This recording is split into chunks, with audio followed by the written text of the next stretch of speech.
Kemenkominfo ungkap perputaran uang judi online diprediksi capai 350 triliun rupiah. Eva Savitri, Detik News. Menkominfo Budi Aris Setiadi mengungkap perputaran uang dari judi online bisa mencapai 350 triliun rupiah. Bisa dibayangkan ya para wargi, rakyat yang sedang mengalami penurunan ekonomi di segala bidang, namun di sisi lain perputaran perjudian online makin marak. Uang judi najis tiada berkah.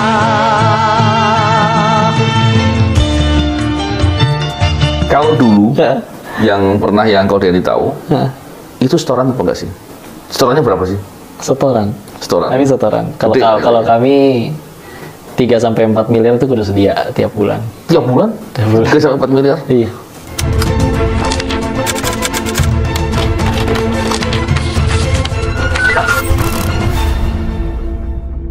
Bismillahirrahmanirrahim. Assalamualaikum warahmatullahi wabarakatuh. Waalaikumsalam. Salam integritas anti korupsi. Masya Allah. Alhamdulillah, hari ini saya berkesempatan berbincang dengan anak muda yang yang sudah banyak pengalaman, dan yang luar biasanya adalah sekarang di posisi pendakwah. Luar biasa sekali. Saya bisa membayangkan mengambil peran seperti itu begitu luar biasa dan begitu tidak mudah ya. Dan saya pikir cerita-cerita yang kita bisa dapatkan bisa kita jadikan pembelajaran atau contoh. Amin ya Allah. Masya Allah. Hari ini saya berbicara dengan Koh Denis, betul ya? Koh Denis, apa kabar Koh Denis? Alhamdulillah masih diizinkan sehat. Masya Allah, saya senang sekali saya bicara dengan Koh Denis saat ini. Alhamdulillah. Koh Denis, saya dulu ketika menjadi polisi, ketika bertugas menjadi polisi, sekarang saya masih di kepolisian walaupun ASN ya, saya pernah melihat fenomena masalah perjudian. Judi ini begitu merusak. Kalau kita lihat, waktu itu judinya judi tradisional begitu. Yang main juga orang-orang di level bawah. Dan biasanya orang-orang ekonomi level bawah ini mendapatkan uang dengan kerja yang keras sekali, bekerja kasar lah gitu ya. Pulang dari bekerja, main judi, sampai rumah uangnya habis. Ribut sama istrinya, nggak bisa menafkahi keluarganya. Timbullah masalah sosial, timbullah kemudian pencurian, kejahatan, dan lain-lain. Jadi yang ribut polisi lagi. Masalahnya yang dulu itu polisinya banyak dapat setoran. Kan kacau itu. Dan saya benci sekali dengan rahasia umum nggak sih Pak? Ya, itu kita benci sekali. Dan saya ingin dapat cerita nih, karena kan saya pernah mendapat informasi ya di beberapa media sosial bahwa Koh Denis pernah mengetahui atau sedikit berkecimpung lah. Ini kan suatu hal yang sebetulnya kita sadari bahwa itu suatu hal yang buruk, tapi berubah menjadi baik ini suatu hal yang luar biasa. Kita perlu menularkan untuk bisa memberikan perspektif kepada orang-orang agar jangan sampai termasuk ke suatu kesalahan yang buruk. Koh Denis, cerita dong soal masalah perjudian. Ya, mudah-mudahan doanya Pak jadi baik betulan di hadapan Allah. Amin. Masih berupaya insya Allah. Ya, kayak yang tadi sudah saya sebut juga, emang kayaknya rahasia umum ya. Emang ini judi itu udah sesuatu yang memang sudah ada dari zaman terdahulu banget. Dan memang karena dia menawarkan peluang yang itu pas banget dengan sudut serakahnya manusia. Jadi makanya selagi syahwat dan nafsu manusia masih ada, ya pasti akan selalu tersedia sih wadah untuk itu. Dan ada tempat-tempat di mana memang ketika dia bicara tentang perjudian itu nggak melulu orangnya itu ada posisi di mana jadi dua pihak. Kita tahu di mana ada namanya bandar, ada namanya pemainnya kan. Di mana kita tahu sekarang ada posisi dari urusan seperti itu yang dia posisinya itu justru nggak akan pernah bisa rugi. Yaitu ya tadi ya, orang yang nyiptain permainan ya, bahkan kasarnya orang-orang yang nyiptain permainan judi itu orang mainnya pakai uang cashnya. Atau bahkan ya minimal saldo di rekeningnya. Untuk dia bisa main di game itu, dia kan masih setor deposit. Itu kan sama aja nukerin duit dia dengan duit bohongan kan, supaya bisa main di game itu. Jadi ya nukerin kefiktifan dengan uang asli yang bisa dia belanjakan.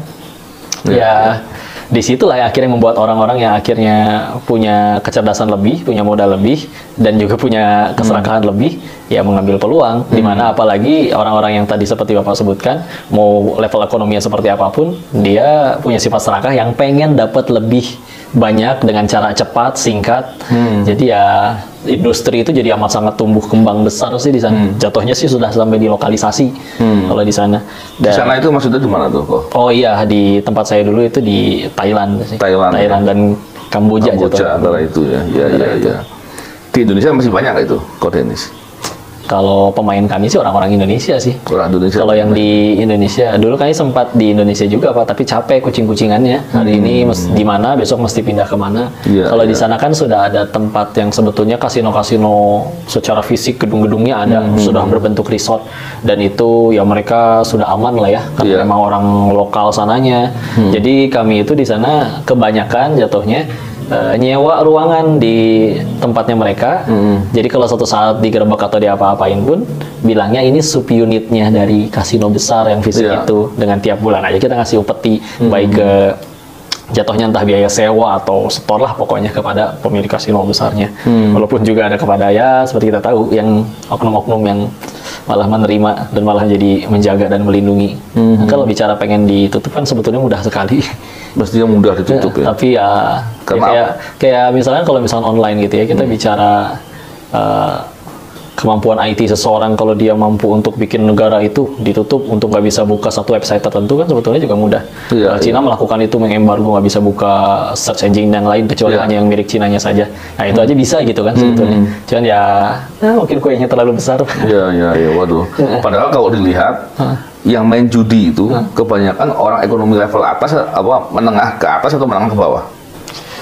Sebetulnya setiap kalangan ada Pak, tapi seolah-olah kayak kebanyakan ekonomi level bawah, tapi bukan karena yang level bawahnya lebih suka main, enggak. Tapi memang secara naturalnya orang yang kaya sama orang yang tidak kaya kan rasionya memang lebih banyak yang tidak kaya gitu. Betul. Jadi bukan seolah-olah oh berarti yang banyakan main yang level bawah, enggak juga. Setiap kalangan ada karena jumlahnya lebih banyak ya. Jumlahnya seolah-olah lebih banyak aja. Jadi ya dan di sana kami menyediakan ada yang namanya istilahnya ya buat yang VIP-nya yang setor minimalnya pun untuk deposit minimalnya berapa, tapi ya tersedia untuk semuanya. Iya. Dan tentunya orang yang bermain judi itu selain dari membangkitkan keserakahan, nafsu keserakahan tadi, membuat orang berangan-angan ya. Karena kan akan berpikir kan nanti aku akan menang, Itu gimana tuh? Ya, memang gitu ya, selalu diberikan harapan itu gitu. Bahkan kalau misalkan kalah pun ya beberapa petugas CS-nya kalau komunikasi sama pemain-pemain yang kalah diberikan harapan terus pasti akan ada hari di mana engkau bersinar bla bla bla, bangkit lah. Ya diberikan harapan kosong begitu aja, yang padahal ya dari sudut pandang pemainnya memang nggak mungkin akan ujungnya menang sih Pak, karena ya jadi sistemnya dibuat seperti itu ya. Iya, kalau bahkan jangan gitu loh, yang ini aja mesin capit boneka itu aja kalau kita beli mesinnya kan ditanya nanti sama teknisinya ini mau di turn ke berapa. Maksudnya iya nanti di turn keberapa dia nyapitnya bakal lebih kencang, nanti dia yang biasanya dapat. Segitu mesin capit boneka. Karena kalau emang kita pikir lagi, kalau mesin capit boneka itu selalu nyapitnya kuat ya setiap kali pemain langsung menang semua ya habis lah. Orang nggak ada yang mau punya usaha gituan gitu. Iya. Jadi sebetulnya si pemain-pemain penjudi juga sadar peluang kalahnya ada dan cenderung lebih besar. Tapi kan manusia punya, misalkan dari 10 pemain 8 kalah 2 menang. Kadang manusia punya sifat saya pasti si 2 orang tersebut. Ada selalu sifat kepedean itu kan. Apalagi kalau misalnya di dunia yang kayak gitu memang di sana juga ya narkoba bebas sekali. Efek narkoba salah satunya kan euforia, percaya diri, benar-benar jadinya. Dan itu ada wadahnya main judinya, jadi benar-benar kepedean main aja terus. Main terus atau habis aja. Atau habis, berhentinya kan habis biasanya. Mungkin awal-awalnya dia masih bermain dengan spare uang yang memang sudah tersedia gitu ya. Sisanya biasanya di bulan itu masih ada sisa gaji 500.000, besok udah tanggal gajian lagi. Cacing-cacing naga-naga lah, habis juga besok udah gajian lagi, dan ini ada peluang nih buat bisa jadi berkali-kali lipat lebih gede. Awalnya mah gitu. Dan ketika udah menang, tersimpan di memori kan tuh perasaan pernah menang segitu banyak. Ya sudah, ketika akhirnya pengen main lagi, pernah ngerasain di bulan berikutnya ternyata misalkan kalah. Kan dia dulu pernah menang, aku hanya tinggal taruhan sekali lagi untuk mengembalikan itu semua. Gagal lagi. Nggak dapat. Gimana nih? Harus hanya butuh sekali lagi. Gimana ya? Oh ini aja nih handphone orang nggak curi dulu, atau nggak bilang aja pinjam dulu, atau bilang aja nih mas kawin istrinya digadein dulu atau gimana? Atau kalau pegawai dikorupsi dulu gitu ya?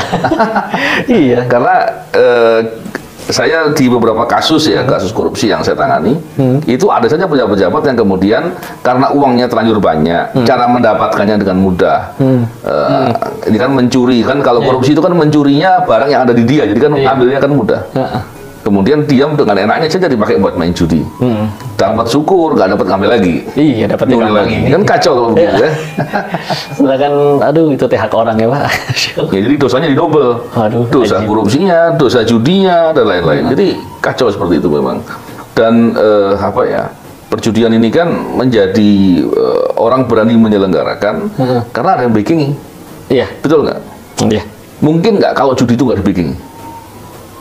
Sesuatu yang akhirnya tambah besar dengan sendirinya pasti menarik perhatian orang sih Pak. Iya, iya. Ketika orang yang perhatian orang itu, ketika dia mulai menarik perhatian dan ada orang-orang yang punya power lebih besar dan orang yang punya power lebih besar itu dia juga punya greediness itu tadi, keserakahan itu tadi, pasti seminimal kepikiran gimana caranya gue ikut kebagian kue nih dari ini. Nah gitu, jadi ya datanglah dia. Kalau dulu yang pernah yang kau Denny tahu, itu setoran apa enggak sih? Setorannya berapa sih? Setoran. Setoran. Kami setoran. Kalau kami 3 sampai 4 miliar itu udah sedia tiap bulan. Tiap bulan? 3 sampai 4 miliar? Iya. Jadi betul-betul ini itu baru satu ya? Kan banyak ya? Kami. Iya, masih banyak. Masih banyak yang lain ya? Masih banyak. Jadi waduh kacau ya. Dan itu, memang perbuatan aparat atau petugas yang dapat setoran itu perbuatan namanya korupsi. Iya, betul. Perbuatan korupsi. Jadi dia dalam rangka menutupi kejahatan atau membiarkan kejahatan terjadi, dia berbuat korupsi. Caranya apa? Kewenangan yang ada di dia, dia lalaikan dengan mendapatkan imbalan. Padahal dampaknya adalah ke masyarakat. Iya. Baik masyarakat kemudian banyak yang menjadi yang kalah dalam perjudian. Dan secara tidak langsung menjadi korban ya, karena setelah itu kan karena mungkin dia kurang akal gitu ya, sehingga dia melakukan praktek-praktek yang nggak benar dan itu akan berdampak kepada kehidupan sosialnya dia. Dan yang lebih parah lagi gini, kalau dari sini betul apa nggak ini? Orang kalau main judi kan pastinya akan membuat mentalnya rusak. Dia suka berangan-angan, menjadi lebih malas. Terus kemudian serakah dan lain-lain. Yang lebih parah sih bukan hanya mentalnya rusak Pak, tauhidnya hilang. Tauhidnya hilang. Iya, ngerasa bahwa makanya kami di beberapa kalangan bandar itu nyebut player itu ya mereka pecundang yang harap rezekinya dikasih sama bandarnya. Betul. Kami playing God di situ, bermain jadi Tuhan di situ, bisa nentuin rezeki orang, hari ini siapa yang menang, hari ini siapa yang kalah. Sedangkan balik lagi rezeki mah sesuatu yang kalau kita bahas secara agama mah sesuatu yang sudah Allah tentukan sebelum kita lahir. Betul. Nggak akan mati kita sebelum rezeki yang sudah Allah tentukan di alam rahim itu kita terima semuanya. Mau udah terkapar di kasur sekalipun kata Allah masih ada rezekinya, masuk lewat infus. Iya. Ini mestinya dipahami mestinya. Kalau orang paham, dan saya pikir semuanya ngerti kok bahwa ada 3 hal yang Allah takdirkan dan itu terhadap semua orang. Yang pertama rezeki, jodoh dan matinya. Iya. Artinya orang udah jelas gitu ya. Tapi tetap aja orang kemudian mau berbuat tadi ya. Kan keserakahannya, makanya satu kenapa alasan nyemplungnya ke dakwah karena bismillah saya waktu di sana menemukan bahwa tauhid itu bisa jadi solusi banget dan itu untuk semua permasalahan. Makanya itulah yang benar-benar paling esensi disampaikan oleh Nabi paling awal sampai paling akhir. Tauhid adalah solusi. Yang kedua ketika akhirnya menyampaikan emang lebih banyak ngajak mikir. Dalam artian kayak misalkan apa kita benar-benar yakin itu kan yang bikin orang juga gitu. Orang itu yang bikin judi itu juga orang, dia juga manusia, bisa lapar, punya keserakahan. Kita benar-benar gitu serius berpikir bahwa mereka sengaja buat judi online itu dengan niat bagi-bagi duit kepada seluruh pemainnya dengan cara dikasih menang. Mustahil. Kalau dari awal mereka niatnya bagi-bagi duit ya yang mereka buat lembaga zakat infak sedekah bukan ini. Dia aja mikir yuk karena itulah persamaan semua orang yang mukallaf kan yang udah dikenai kewajiban syariat sama-sama udah ada akalnya. Kita tahu ini di depan kita misalkan ada 2 gelas, satu racun, satu susu. Kita jelas nggak akan milih racun karena ini akal yang ngecegah gua minum ini mati gitu. Terus harusnya itu bisa nyampur bahwa kalau misalnya Allah udah sesuatu, Allah udah larang sesuatu pasti kan buruk buat kitanya. Betul. Jadi ya kudu nyampe ngajak ke arah tingkatan itu sih sebetulnya sekaligus banyak utangnya kalau Allah mudah-mudahan bisa gugurin dosa yang dulu. Amin. Dan luar biasa memang. Dan gini apa Ko Denis? Praktek korupsi sama. Orang berbuat korupsi karena dia nggak percaya bahwa rezeki itu Allah yang jamin lah, Allah yang nakar, sudah ada takarannya dan pasti akan diberikan semuanya. Nggak akan buru-buru diambil karena takut nanti nggak sempat diambil karena semuanya akan diberikan. Tapi ada saja kemudian orang berpikir begini. Gimana nih masa sekarang ini kita cari yang haram ya susah apalagi yang halal kan karena nggak berakal dia ngomong begitu. Padahal Selengkap Pak, jangankan yang korupsi Pak, suami pelit sama istrinya juga gara-gara kurang tauhid kalau dicari lebih lanjut Pak. Dia ngerasa bahwa kalau misalnya ngasih ke istri saya tambah kurang dong duitnya. Padahal kan kalau dalam konsep Islam ya kita kenal yang namanya berkah, yang malah jadi tambah lebih besar. Dan kadang bicara rezeki itu ternyata kadang salah fokusnya kita. Kalau kita kadang orang mikir gini, ketika akhirnya aku ngelakuin yang haram kayaknya dapat lebih gede deh daripada yang halal. Padahal bicara rezeki itu misalkan nih si Denny sebulan ini kata Allah dapat rezekinya misalkan 1 miliar. Mau dicari pakai cara halal atau haram tetap dapetnya pasti segitu juga. Betul. Aslinya segitu. Seperti kayak kisahnya dulu Ali bin Abi Thalib radhiyallahu anhu karamallahu wajhah, minta anak kecil bersihin dudukan kudanya. Lalu ditinggal sholat, keluar sholat, kudanya ada tapi anak kecil sama dudukan kudanya hilang. Ya udahlah pergi ke toko kuda. Nyampe di salah satu toko kayak kenal tuh ya. Ditanya ke yang punya toko, itu dapat dari mana? Ada bocah tadi jual. Punten Pak, bahasa kitanya ya. Maaf Pak, dikasih berapa itu? Dikasih 1 dirham.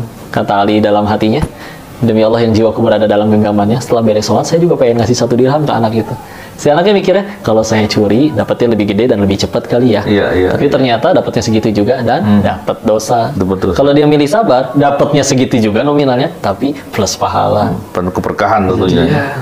Dan ini saya senang sekali ketika ada Koh Dennis yang banyak berbicara soal amar ma'ruf nahi munkar, soal dakwah.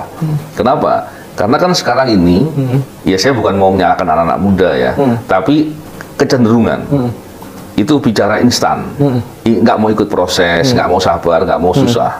Padahal dari pengalaman saya paling tidak, saya juga sering bicara di forum-forum mahasiswa begitu.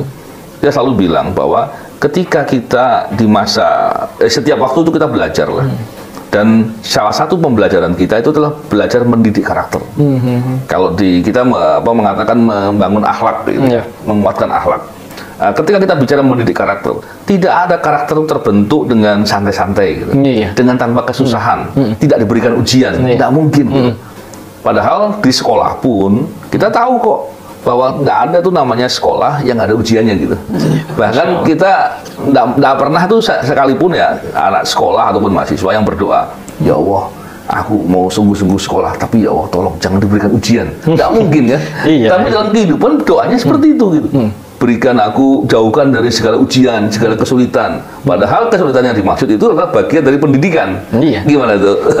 Ya, karena ternyata saya ke sana datang dengan niat nyari kebahagiaan waktu itu Pak, karena ada kondisi di mana sempat ya usaha ya bangkrut dan lain-lain gitu ya. Jadi pengen kayaknya kalau saya punya uang bisa lebih bahagia deh. Kan, dan yang lebih berat kan bukan masalah kekurangan uangnya, tapi ngelihat orang yang disayang bersedihnya itu loh.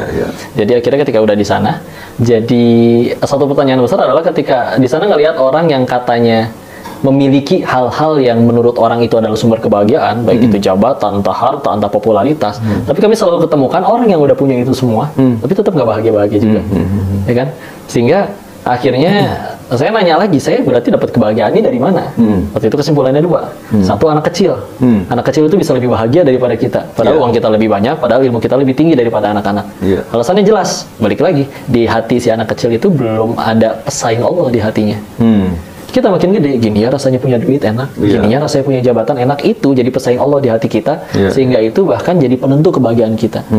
Percuma saya gaji 20 juta sebulan, yang saya baru bahagianya nanti kalau rumahnya segede gitu. Enggak, kenapa harus begitu? Dulu kita bisa bahagia tanpa itu semua. Kan kita lahir nggak langsung gede, kena orok dulu.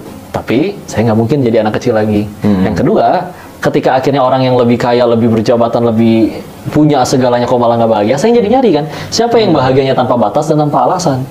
Akhirnya ketemu, ya cari aja orang-orang suci katanya, entah nabi ke, entah apa. Ya juga ya, ada orang-orang yang orang bilang soleh gitu, soleh asli, dia pahala lebih banyak, dosa lebih sedikit, dan bahkan terampuni, tapi ujian lebih parah, tapi tetap jadi manusia yang lebih baik daripada orang lain. Dan mereka enjoy ngejalanin itu. Kenapa mereka kayak begitu? Kita balik lagi, ya karena di hatinya ya ilahnya Allah, bukan lain-lain. Maka Islam ya yang menawarkan seperti itu ya. Akhirnya waktu itu dapat seperti itu. Dan memang ketika bicara tadi justru kepahitan itu mendidik, ya Nabi jadi manusia yang paling mulia akhlaknya, emang hidupnya enak-enakan aja. 4 wanita paling mulia di surganya Allah, Ibunda Khadijah, Ibunda Fatimah, Maryam, dan Asia. Emang hidupnya sebagai wanita sosialita yang hidupnya mewah segala? Enggak. Pahitnya luar biasa hidup mereka itu. Tapi jadi justru, makanya ini dia ketika benar kan ada yang nyebut ini sabda Nabi atau juga pendapat menyebutkan ini sebetulnya ucapan dari Abdullah bin Mas'ud ya, yaitu hubud dunia rasuhu li khotiyah. Cinta kepada dunia itu adalah pangkal dari segala dosa. Ketika kita malah lebih banyak fokus di dunianya, yang padahal dunia itu pasti akan kita tinggalkan, muncullah itu perasaan pengen dapat duit dan yang lain-lain. Padahal yang sekarang sedang kita jalani jembatan menuju rumah kita yang asli itu pulang ke sana. Secara logikanya, apa iya ada orang yang dengan sengaja merenovasi jembatannya begitu indah tapi rumahnya biarkan bobrok? Makanya Imam Ibnu Taimiyah sampai mengingatkan kalau orang gampang sedih, kecewa, ya sederhana karena dia bagusin dunianya tapi menghancurkan akhiratnya. Betul. Jadi makanya kenapa milih jalan yang sekarang ya karena satu, akhirnya ketenangan itu dapat dan ini solusi loh yang sudah ada dari awal manusia ciptakan itu untuk dari awal banget. Tinggal yuk, mau berapa kali kita kecewa lagi, hancur oleh dunia lagi untuk baru kita mulai. Kenapa nggak ngejar pencipta dunianya sih daripada dunianya doang? Gitu. Masya Allah, luar biasa. Dan memang gini, Ko Denis, saya sering mengetahui, saya dalam beberapa forum saya bicara soal ini, saya sering mengetahui hal yang pribadi sekalipun terhadap para koruptor yang saya periksa, karena saya melakukan profiling kan, melakukan pengecekan dengan detail. Tidak ada satupun koruptor yang bahagia. Betul. Sekalipun dia punya kekuasaan, sekalipun dia punya jabatan, punya uang banyak dan punya pengaruh besar, tidak ada yang bahagia. Masya Allah. Bukan sekedar dirinya, keluarganya juga hancur. Saya belum pernah tuh melihat ada koruptor yang dia memang pemain koruptor besar gitu ya. Kemudian ternyata anaknya menjadi anak yang sukses, anak yang hidupnya ini. Kecuali itu adalah hanya hal yang dibuat-buat.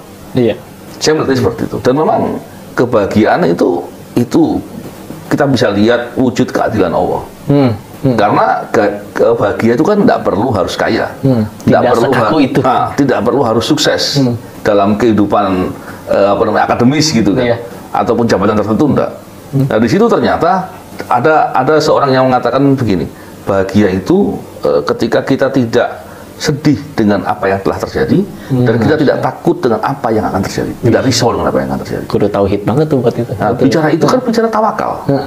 Bicara kita paham, kita yakin dan percaya dengan apa yang telah Allah takdirkan, dan kita meyakini bahwa apa yang Allah takdirkan adalah yang terbaik. Jadi ketika bahagia dengan perspektif yang disampaikan sama Ko Denis tadi itu luar biasa, keren. Iya, justru itu Pak, satu titik yang akhirnya keluar Pak. Setinggi apapun mereka di ujung-ujung setelah beres dugem atau apa ngomong gitu, kita sampai kapan ya hidup kayak gini? Kayaknya akan di rumah lagi, akan tinggal di Indo lagi, dikelilingin anak cucu gitu, di rumah yang hangat sederhana. Saya pikir orang yang di Indonesia pada kumpul di ruang tengah kan nggak punya kamar lagi. Kalau dia, ya mereka orang-orang yang uang nggak masalah Pak. Anak-anak kita nggak ada bete, dia minta duit jajan paling pergi ke warung. Anak-anak mereka bete ambil handphone, pesan tiket ke Singapura Pak, jalan-jalan, beli baju di sana, nggak bawa baju, beli baju di sana, beli koper di sana. Pulang sekalinya kumpul sama orang tuanya juga, anak orang tuanya kapan ya ketemu anak di rumah, saking gede rumahnya juga nggak ketemu sama anaknya. Ya kelihatan banget ketika akhirnya kadang mereka banggain anaknya yang kuliah di Jerman, yang di mana dibangga-banggakan seperti itu, tapi ketika akhirnya ngelihat ada ibu-ibu di pinggir jalan yang disuapin sama anaknya, dijemput, diboncengin naik sepeda, ngupeng Pak, kelihatan ngiri banget gitu, ngiri banget. Dan ada kawannya Papi ya, dia ditemukan ngobrol Papi sama saudara-saudaranya. Ada teman mereka yang dulu paling kaya di antara semuanya. Begitu ditanya kabarnya di mana, cicinya Papi itu jawab udah meninggal katanya. Meninggal di mana? Hampir busuk 7 hari di kontrakan bobrok pinggir jalan. Kok begitu? Bukannya anak-anaknya kaya semua? Betul, anak-anaknya kaya. Tapi dulu ada justru anak-anaknya yang naruh bapaknya di situ. Kok bisa? Karena dulu ada satu ajaran yang diajarin si ayahnya kepada anak-anaknya. Nah, kalau kenal sama orang gak jadi duit, usah kenal sama orang kayak gitu. Jadi ayahnya sendiri ngajarin. Nancep di hati anak-anaknya Pak. Ketika suatu saat bapaknya udah nggak bisa ngasih duit, warisan udah cair semua, nggak ada yang mau ngurus bapaknya, udah nggak jadi duit. Tapi gimana, kasihan, ya udah sewain kontrakan 700.000 pinggiran kota, pembantu ngejenguk seminggu sekali. Giliran ada giliran ngejenguk, ya salah satunya pas lagi udah nyaris busuk 7 hari. Dan yang ngebunuh si bapak itu kan bukan sakit dan tuanya Pak, tapi perasaan dibuang oleh anak yang dulu dibangga-banggakan. Karena kadang ketika ada bilang orang kan mereka yang di sana juga mikir, Pak, tuh berarti buat apa ya saya nyari uang banyak-banyak, anak saya tetap bejat kayak gitu juga. Dan akhirnya saya survei yang akhirnya jadi final banget untuk mutusin pulang, sebelum akhirnya juga ngedenger nonton ceramah Agim di kasino ya. Tapi di saat itu waktu itu ngeliat dulu bahwa yuk survei siapa ada nggak sih yang happy ending gitu dari judi itu ya. Coba lihat pendiri kasino itu, tanya-tanya ke orang yang udah kerja lama, pendirinya kemana? Udah di penjara. Kalau itu kemana tuh pendiri kasino itu? Anak istrinya kabur, dihianatin. Nah, kalau itu kemana? Wah, udah dihianatin sama anak buahnya. Itu kemana? Ada yang udah mati kena HIV/AIDS. Yang itu gimana? Oh, yang itu tetap kaya sampai meninggalnya. Tapi anak-anaknya mati overdosis semua. Wah, ada yang happy ending begini nih. Jadi bahaya. Ya udah tuh. Terus sedangkan bahagia itu murah. Betul. Ada momen ketika waktu itu beres suatu acara masih dikasih nasi kotak Pak, ditolak gak enak, nyampe rumah juga tahu bakal dibuang karena perut udah kenyang. Ya udahlah, bawa aja, nggak enak kalau nggak diterima. Di lampu merah saya kasih kepada ada yang butuh gitu ya, kelihatannya lebih memerlukan lah. Pas dikasih, diterimanya sambil membungkukkan badan, sambil benar-benar tulus, ya Allah, Masya Allah, Ade, terima kasih. Diterima, Bapak nggak tahu tadinya ini bisa makan atau enggak, tapi nggak bisa balas apa-apa. Semoga Allah yang balas, dimudahkan rezekinya, dimuliakan, dilancarkan karir. Tulus itu doa keluar semua. Sepanjang jalan sampai rumah, senyum-senyum sendiri, kok seneng ya? Si Bapak itu, Masya Allah, yang saya kasih kan cuma sesuatu yang bakal saya buang, bakal jadi sampah, dan itu murah banget. Tapi, loh kok gini doang bisa bahagia ya? Dulu dipikirnya bahagia tuh kayaknya kalau udah punya handphone baru, kalau udah punya mobil baru, kalau udah punya rumah baru, dan yang lain-lain. Enggak tuh ternyata. Bahagia tuh semudah itu. Terus buat apa kami bak-bak di sana segala macam dengan segala resikonya kalau misalkan ujung-ujungnya padahal semudah itu untuk bahagia. Jadi ya, goodbye, saya pulang. Orang-orang di sana tuh pada mikir begitu nggak sih? Pada mikir gitu sebenarnya Pak, tapi nggak punya cukup nyali untuk ninggalin itu semua. Kenapa? Ya pernah ngerasain pahitnya lapar, pahitnya pengangguran mungkin, dan gitu akhirnya dapet sana.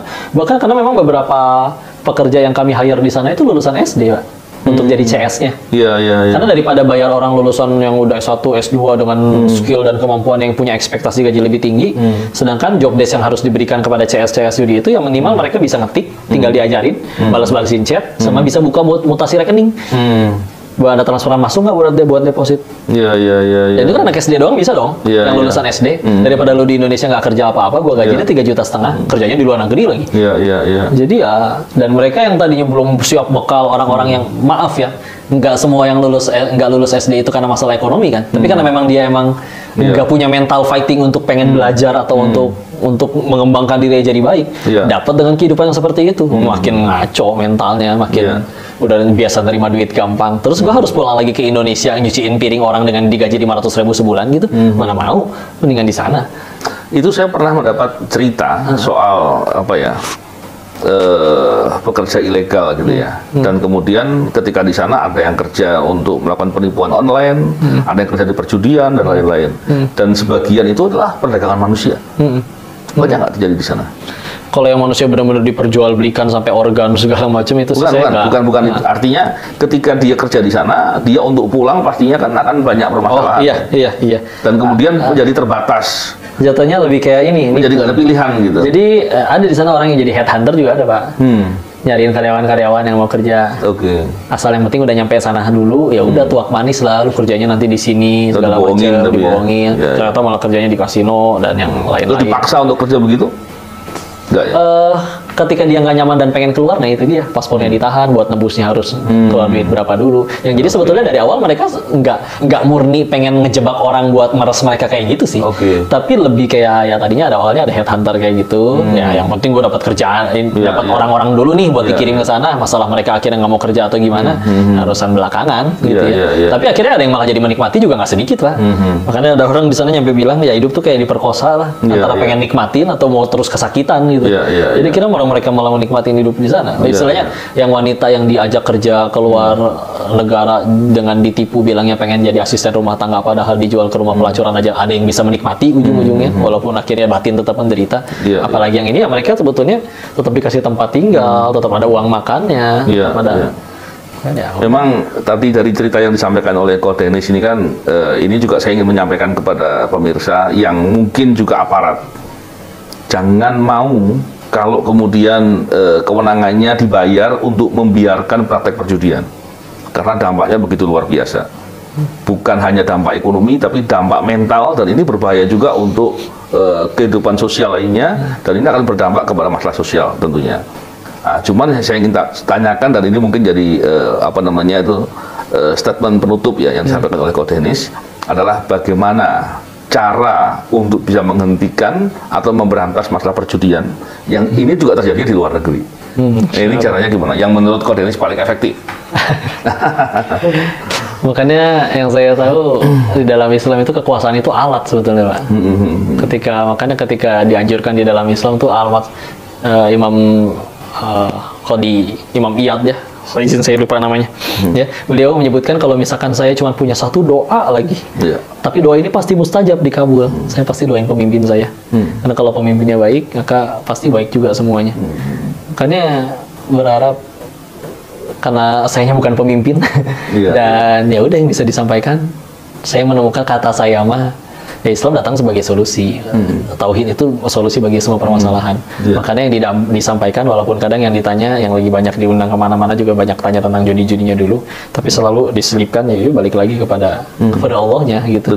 Karena suka nggak suka juga kita bakal balik lagi ke Allahnya juga. Jadi pengen datang dengan sukarela atau dengan diseret jadinya bangunnya. Ya udah, jadi menurut saya itu salah satu solusi ya. Karena kalau bicara masalah teknis, menurut saya teknis Pak. Kalau cuma bicara ini peraturannya dibeginiin, ini diginiin, ya orang-orang yang di dalamnya kalau tidak bertauhid juga oleng-oleng juga peraturannya. Ya jadi ya gunain jalan yang dulu dilakuin oleh para nabi dan orang-orang terdahulu aja lah. Mudah-mudahan dakwah ini jadi kebaikan. Ya, insya Allah luar biasa. Terima kasih sekali, dan saya ingin garis bawahi tadi yang disampaikan oleh Koh Denis bahwa kita kembali kepada tauhid untuk ini berlaku bukan cuma orang yang bermain dalam praktek perjudian, tapi juga kepada orang-orang yang bertugas untuk mengawasi dan menghentikan praktek-praktek itu. Mestinya begitu ya Koh Denis. Terima kasih sekali, semoga perbincangan kita ini bermanfaat Koh Denis, dan semoga orang-orang yang mungkin sudah terlanjur terjerembab dalam suatu jurang kemaksiatan, perjudian dan lain-lain, mereka sadar dan kemudian mau keluar dari dari praktek itu, termasuk juga orang-orang yang mungkin berpotensi untuk ditarik untuk masuk ke situ dengan iming-iming dan seolah-olah itu adalah suatu hal yang bagus, yang menyenangkan, angin surga yang menyenangkan. Itu semoga bisa menjaga dirinya untuk tidak masuk dalam praktek-praktek yang pasti merugikan dan menyengsarakan. Terima kasih sekali lagi. Salam integritas, anti korupsi. Assalamualaikum warahmatullahi wabarakatuh.